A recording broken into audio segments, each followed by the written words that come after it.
Well, hello, hello, my lovely, luscious lions. How are you, my gorgeous ones? So, looks like the relationships are on the rise. Looks like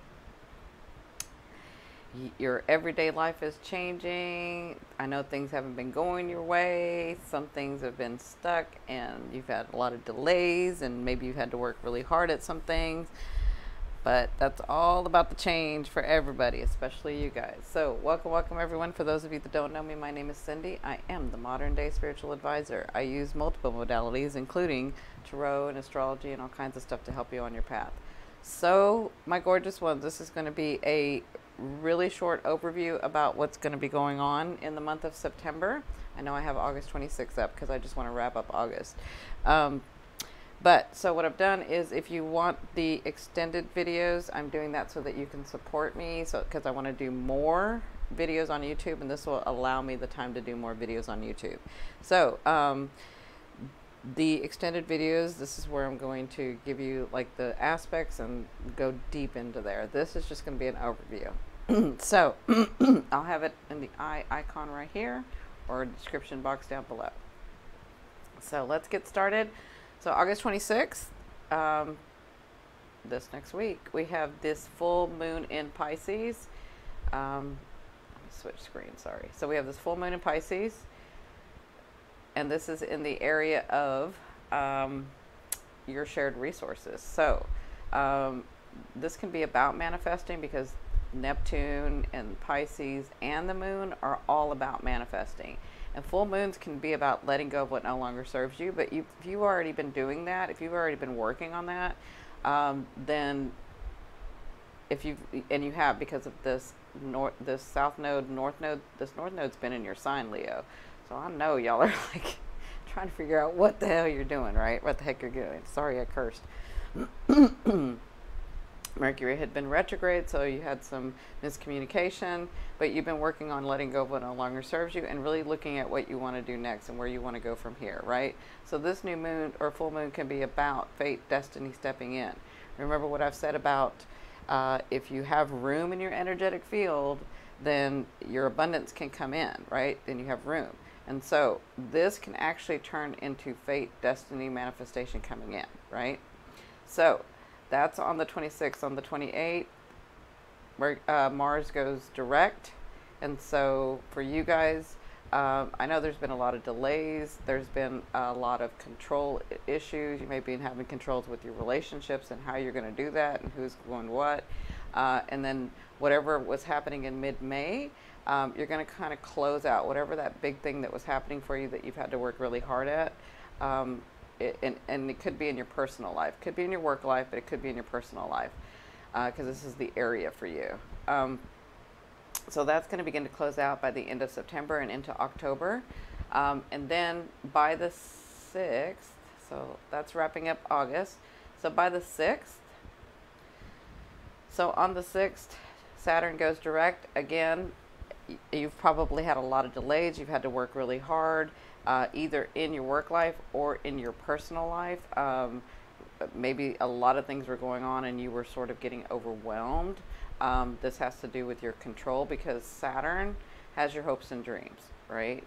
But he's going to make you work hard, and he's been retrograde, so he's making you adjust and revise and figure it out. Pluto is about control. Pluto will take your control so that you can learn to take it back and understand your power, your control in your life. And then Mars, well, he gives you all that energy, right? Well, they had all been retrograde, so it was about revising and amending and editing and really clearing that out. So by the 6th, we now will have all what we call all personal planets going direct, which means that's the personal planets that are your conscious awareness. These issues, these relationships, these things that you are aware of and can make a decision about, right? So Mars is going direct, Saturn's going direct, Jupiter's going direct, or Mars is direct, Saturn's direct, Jupiter's direct, Venus is direct, Sun, of course, Mercury, and the Moon, right? And so all those are direct. We still have these retrogrades. These are those outer planets, those deep underlying issues, the personal issues within, right? Those are those issues. They're still retrograde, so you're still working on those. But these things that had been delayed and you couldn't get things through and you had to work doubly hard and things weren't coming to pass, like all that's about to change. The energy throughout this world, throughout your life, is going to start changing and moving forward. Okay, so all these hopes and dreams, all these things that you've been working on, it's finally time to move forward. So Jupiter, so by the 6th, they're all moving forward. Jupiter, remember, is the guru. He's the teacher. He expands whatever house he's in. And if you want to know how these houses affect you and what area of life and sort of the aspects of what's going on, like these squares, like in your relationship, because your relationship is like heavy right now. It's like it's highlighted. So that'll all be in the extended videos, in the extended tarot. We're really going to talk about the relationship part. And in the astrology, we'll talk about the relationship part, and we'll talk about how that's going to come to pass for you in your everyday living. So Jupiter, again, is expanding. He's teaching. He wants to have a bigger understanding, and then he can give you the gifts. Like, he wants to give you all these gifts, but it's not until you understand and expand yourself in this area, right? And Venus, well, she's beauty. She wants to give you love, luck, and money, right? And so Venus wants to bring love, luck, and money in this area of your life. And then on the 9th, we have this new moon in Virgo. So this new moon in Virgo, like, if y'all want to know about what's going on here, it's going to be a lot going on here. On the 9th, when this new moon in Virgo, that's new beginnings. That's a new moon. That's fate and destiny and stuff that's supposed to come on your path to come in. I'm really going to delve in deep about how that can come in that extended video. And then Mercury is going to be in here. So there's a message. Mercury always brings messages. The new moon brings new beginnings. So there are some new beginnings for you guys coming. Virgo likes to clean things up. Remember, whatever planet, whatever house they're in, they have to play by the house's rules, right? And so Virgo is about tidying things up, clearing things out, organizing, fixing, really, really organizing stuff. But it's also it's also the sign of healing. So there can be some deep healing going on with these new beginnings. Like, you get these new starts and you're like, oh, like some really deep stuff going on, especially because your relationship area is highlighted as well. So, and your daily activity area is highlighted as well. There can be some deep, deep stuff going on here, some deep healing. So that's going on the 9th. And then again, Venus is moving into Scorpio. It's going to go deep, but it's going to bring you something of love, luck, and money, right? It wants to bring that to you. Depending on your aspects, or the aspects on those days, will depend on how that comes in, or if that will come in for you. And so then on the 23rd, so let's look at the 23rd. Then on the 23rd, we have the sun entering Libra. So the sun and Mercury are both in Libra at this time. Libra is the very diplomatic sign. Libra wants everybody to get what they want. And so there, with Mercury being there, there's a message, and with the sun being there, there's some clarity, right? And this could have to do with your work area, but I'll explain that more in the other video.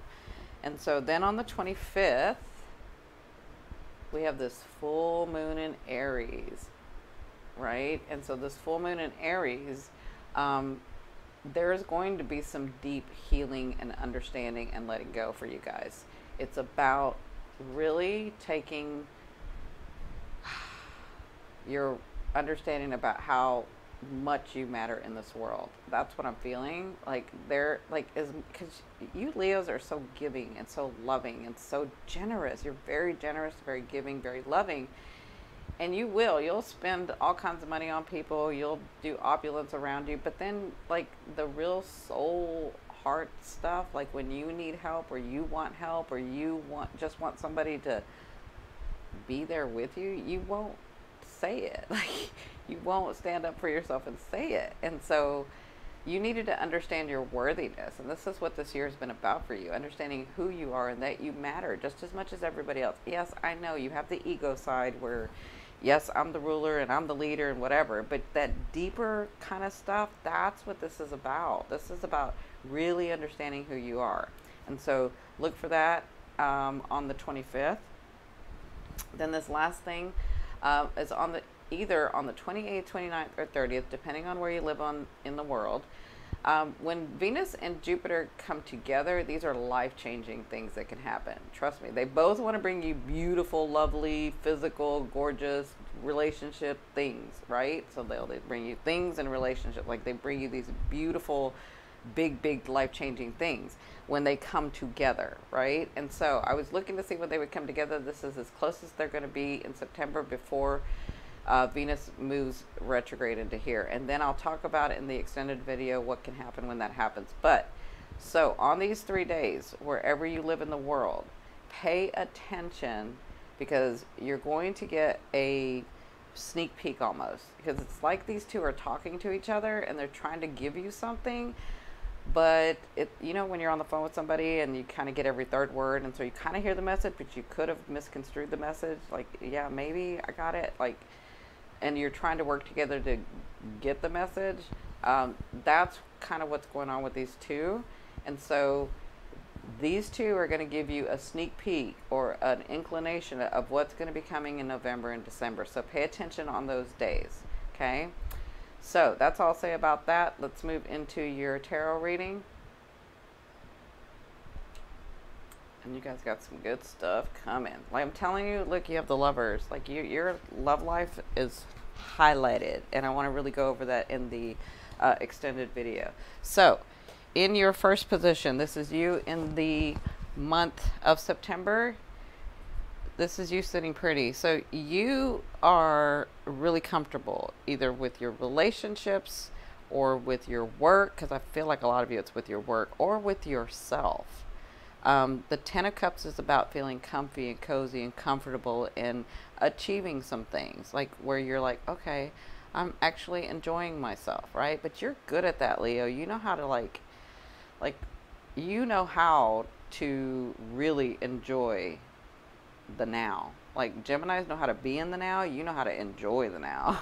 So it's kind of why it's good when Geminis and Leos get together, because you have a wonderful time. So this is you in the month of September. You're going to be feeling better. You're going to be feeling more comfortable. Yes, you know you still have more to go, but you're really good with some of the accomplishments that you've done. And even though, because it's like you got stubborn, like you're like, oh no, it's going to work. I'm going to make it work. Like you kept doing it more and doing it like more hours and readjusting and amending and really letting go and really doing this stuff because you're like, no, it's going to work. It's going to work. So you kind of got stubborn, but in the month of September, this is going to be your stance of more comfort, more pleasure, more leisure, more of that, right? And so the advice from Spirit in this particular, for this month and this card is the Three of Wands. So the Three of Wands is about seeing your ship coming in, like seeing, like I feel like that's why you get a little bit comfortable, because you see that things are going to be going your way. You see that things are opening up. You see that you're putting down these boundaries and you're really saying what you want and you're really understanding how worthy you are. And so the Three of Wands is about you seeing those things come about for you. And that's their advice always in this is, when you see this, you can wait for your ship to come in, or you can take the action. Like you can take one of these and you can lean into your dreams. You can lean into. And so what they're saying is, now that you're at a 10, like for me in the tarot, the 9 is completion. 10 is where you're enjoying what you've accomplished, but you're looking ahead to the next thing. Like, what are you trying to get to next? Because we're always growing. So that's all they're saying is, even though you have every right to be comfortable and leisurely and take the time that you need, but if you want these other things to come even more, don't forget about them, and don't forget to put a little bit of energy into them, okay? This includes relationships, because relationships are a big thing for you right now. Now, and that's some of you, not everybody, but some of you that don't think because you don't have somebody, you have somebody coming. So, in your third position, this is your fate, destiny. This is what's on your path in the month of September. You have the Lover's card. So for some of you, there are some lessons that you're finishing up. There are some lessons that you've learned The Lover's card to me is a 50-50 card. It's a karmic card. It's about two people coming together, or two relationships coming together, or two things coming together, and learning the lesson. And then after the lesson, you can choose to either stay or go and continue on together, right? But both of you have to choose the same, right? Or you kind of get stuck in that middle. So for some of you, it looks like you're at that space where you're going to be growing in that lesson that you've learned. For others of you, this does mean that somebody is coming into your life, but some of you it's a relationship, some of you it's work, some of you it's your business, some of you it's your careers, right? And so this person has come to help and work with you, not for you, not help you up, but work with you. It's like a give and take situation. And so that's what's coming in the month of September. So look at that, look for that. Then what you'll be dealing with throughout the month of September, you have this person here. But for some of you, this is you. So to me, the king and queen aren't about gender. They're not gender specific. They're character. It's about their character. So the king of swords is someone who a lot of times has been either military or government, has been in the military or the government, or kind of has that mindset. But what they've understood is when they become the king, they understand that everything, all the losses, all the gains, all the war, all the trauma, all that stuff, it's almost like when they get to be the king, they realize that all this luxury, all these things that they worked for, all this stuff that they have now, it was theirs to begin with because they are royalty. They've always been royalty. They come to this understanding about their worthiness, right? They've always been royalty. Everything, everybody has a chance for that. You just have to allow it, right? And so when the knight becomes the king, he realizes that he just had to allow it, and he wanted to go through these things so that he could understand what it's like on the other side, or what it's like to be that type, or what that experience is like, right? This man is extremely intelligent, or woman, extremely intelligent. And they have the sword so they can cut people out, let people go when they need to. This is all. They don't do it easily, but they will. Like the queen does it a little bit faster than the king does it. But they really are wise, and they take note when they have to leave somebody behind, or when they have to cut somebody off, right? So they don't have that problem of keeping people lingering, right? But that's either the thing that you're going through and what you'll be dealing with. Like there are some things that you need to let go of, and there are some understandings that you need to understand about yourself. Like, I really do matter. I'm not any better and I'm not any worse than anybody else, but I have these hopes and dreams, and I have these visions, and I have these things that I want, and that's for a reason. That's because I want to experience them, and I shouldn't feel guilty about it, and I'm not taking from anybody else. I just have that within me because that's what my path is. That's what this king's about, right? So this person that comes in to help or comes in to have a relationship could be about that. Like they've just been through so much, and then they understand that other side of I am worthy enough. I don't have to batter myself. I don't have to go without. I can have as well. That makes sense? So my gorgeous ones, once again, I'm going to talk about really in depth about this relationship area that you're highlighted. We'll talk about the love area. We'll talk about your money, because your money is highlighted too. So we're going to talk about your money and your life area. I can't wait because you got a lot of things coming. I can see it already. So be sure to click this link up here. And it's only $2.99 per video. I made one astrology and one tarot. Okay? Love you, love you, love you. I'll see you soon. Bye.